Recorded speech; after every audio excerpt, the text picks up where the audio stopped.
پیارے بچوں، السلام علیکم۔ میں ہوں آپ کی آپی اور آج میں آپ کو ایک اور نئی کہانی سناؤں گی۔ موسم گرما کی جھلس دینے والی لو ختم ہو چکی تھی۔ برسات کا آغاز ہونے والا تھا۔ ہوا بند تھی، حبس بڑھ رہا تھا۔ جنگل میں ہوا کا گزر نہ ہو تو پودے بھی پس مردہ ہو جاتے ہیں۔ جنگل کے سارے جانور اپنے اپنے گھروں سے باہر آ گئے تھے۔ اس جنگل میں ایک سانپ کا بل تھا۔ یہ سانپ خاصا لمبا تھا اور رنگ اس کا سیاہ تھا۔ جب وہ اپنے بل سے باہر آتا تو ہر جانور اس سے ڈرتا تھا۔ تمام جانور اس کو دیکھتے تو اپنا راستہ بدل دیتے تھے۔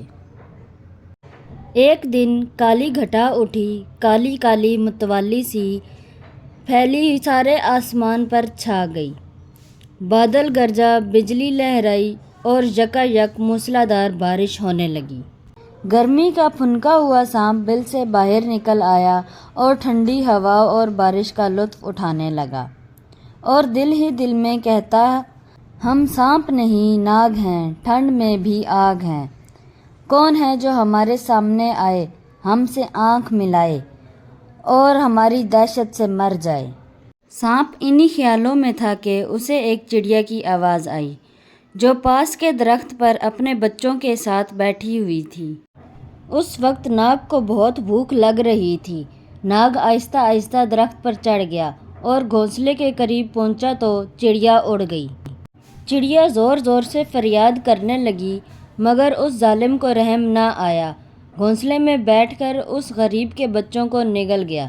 چڑیا روتی شور مچاتی رہی، مگر کوئی اس کی فریاد کو نہ پہنچا۔ اب ہوا میں تیزی آ گئی۔ سانپ درخت سے اترا۔ زمین پر ہر طرف پانی ہی پانی تھا۔ سردی سے بچنے کے لیے اسے گرم اور محفوظ جگہ کی ضرورت تھی۔ ناگ اونچی جگہ کی تلاش میں نکلا۔ قریب ہی ایک ٹیلے پر پہنچ کر ادھر ادھر دیکھا تو اسے ایک بل نظر آیا۔ وہ اس میں جا کر گھسنے لگا۔ وہ بل ننھی ننھی چیونٹیوں کا گھر تھا۔ وہ سانپ کو دیکھ کر گھبرائیں اور اپنی ملکہ کو اطلاع دی کہ ایک خطرناک دشمن ہمارے گھر اور ٹیلے پر قبضہ کرنا چاہتا ہے۔ یہ اطلاع پاتے ہی ملکہ نے اپنی فوج کو حکم دیا کہ اسے مار ڈالو، یہاں سے بھگا دو۔ ہم اپنا گھر اور ٹیلا کسی اور کے قبضے میں نہیں دیکھ سکتے۔ حکم ملتے ہی چیونٹیوں نے ناگ پر حملہ کر دیا۔ تمام چیونٹیاں ناگ کو مارنے کے لیے آگے بڑھیں تو ناگ نے زور سے پھنکار ماری، جس سے چیونٹیاں دور جا گریں۔ ناگ پھنکار رہا تھا، مگر چیونٹیوں نے ہار نہیں مانی۔ ملکہ کے کہنے پر چیونٹیوں نے قطاریں بنائیں اور ناگ پر حملہ کر دیا۔ ہزاروں چیونٹیاں ناگ کے جسم کو کھانے لگیں، حتیٰ کہ اس کا زہر بھی چوس لیا۔ پھر آخرکار وہ موت کی آغوش میں جا سویا۔ چیونٹیوں کی یکجہتی اور اپنے گھر کے دفاع کا یہ نظارہ جہاں بہت وحشتناک تھا، وہاں روبرو بھی تھا۔ دشمن ہمیشہ بڑا بن کر آتا ہے، مگر جب فریق مقابلے کی یکجہتی سے ٹکراتا ہے تو پاش پاش ہو جاتا ہے۔ ناگ مر گیا، مگر چیونٹیوں نے اسے پھر بھی نہ چھوڑا۔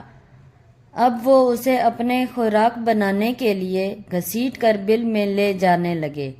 اتنا بڑا سانپ اور ذرا ذرا سی جانیں زور لگائے اور اسے کھینچتی گھسیٹتی بالآخر اپنے بل میں لے گئیں۔ اب وہ برسات بھر اس کا گوشت کھائیں گی اور اپنی فتح کا گیت گائیں گی۔ پیارے بچوں، میرے چینل کو لائک، شیئر اور سبسکرائب کریں۔ اللہ حافظ۔